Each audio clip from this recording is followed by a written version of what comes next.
The government has announced Professor Kithure Kindiki's swearing-in committee.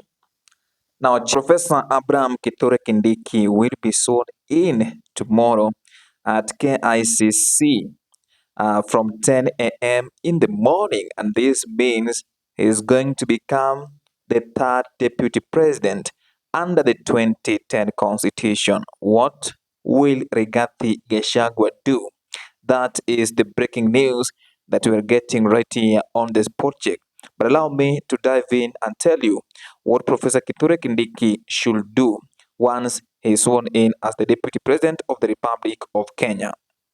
Please like the video, subscribe, and turn on the notification bell. Now, as Professor Kithure Kindiki prepares to be sworn in as the third Deputy President of the Republic of Kenya, the president must now allow him to be free because Kenyans are expecting more from Professor Kithure Kindiki. Now, the first thing that we need to understand is that the impeached deputy president, that is Rigathi Gachagua, he was accused of concentrating in one region. Now, as Professor Kithure Kindiki prepares to get into office, he must be in a position to promote national unity. That is something that members of parliament faulted the impeached deputy president. He must also be in a position to ensure that it doesn't undermine the president of the Republic of Kenya, and that is William Samoei Arap Ruto. He must also ensure that he remains loyal to President William Samoei Arap Ruto. Those are some of the things that Professor Kithure Kindiki must prepare himself to do as he prepare himself to be sworn in as the next Deputy President of the Republic of Kenya. He must also take care of his words because the Deputy President was accused of spreading or misleading the people of Kenya. Remember when they were sworn in on 13th September 2022, he told Kenyans that they found a dilapidated economy and therefore there was no money. It turned out, according to allegations, that he was misleading the public. So Professor Kithure Kindiki must be in a position to take care of his words, and he should not mislead the public at any time. And we are waiting to see how the judiciary led by Chief Justice Martha Koome, who I believe will be presiding over a swearing-in ceremony at any time because they have gazetted the swearing-in committee, meaning Professor Kithure Kindiki can assume the office of the Deputy President of the Republic of Kenya at any time. Professor Kithure Kindiki must also amplify government policies. They must communicate to Kenyans to understand what government is doing. Everybody wants to understand what the government is doing. But more so, to Professor Kithure Kindiki, they say politics is about numbers. He must also prepare himself to fight for his own political space because politics is about numbers and what you bring on table.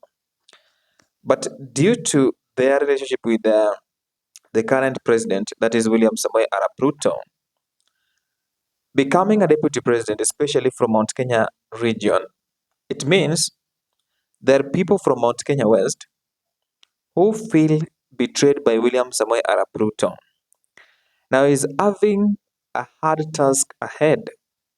He must bring them together, of which is going to face Rigathi Gachagua, the impeached deputy president, who some people believe that was impeached in a manner that does not depict the picture that they expected to see from William Samoei Arap Ruto. Even Rigathi Gachagua himself said that he never expected President William Ruto to be vicious. But as Kindiki prepares to get into the office of the second in command, he must take into consideration that his backyard is not united as it used to be. So he must start talking to leaders from his own backyard. That he is now the deputy president, the second in command, and they must come together and fight for a common goal. And it is going to be so interesting who William Samoei Arap Ruto will nominate to replace Professor Kithure Kindiki at the docket of Interior. There's some speculation that it might be Aden Duale. There's some speculation that um, it might be Junet Mohammed, of which some audio members are saying they even forwarded the name of Gladys Wanga, and she was not given the opportunity to become the second in command. But I want us to concentrate on two things before I leave. Number one, will William Samoei Arap Ruto allow Professor Kithure Kindiki to be free to perform his duties? This is just my opinion. If he doesn't allow him to be free to perform his duties, Kenyans will feel that he is micromanaging Professor Kithure Kindiki at the office of the deputy president. Number two, he must also define the responsibilities that Professor Kithure Kindiki will be performing, because that is the reality of the ground.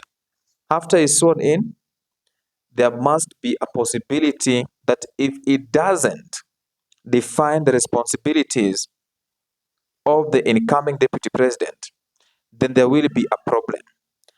One thing that Kenyans are talking about is that Professor Kithure Kindiki is someone who is decent, is someone who understands what the law says, and that is someone that William Samoei Arap Ruto needs as we speak, someone who will direct him. And that is why I'm saying he must be in a position to allow him to perform his duties.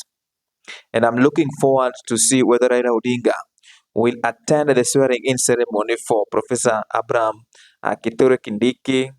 And I'm also looking forward to see if Rigathi Gachagua will hand over power to Professor Kithure Kindiki. Bye for now. I will see you in the next video.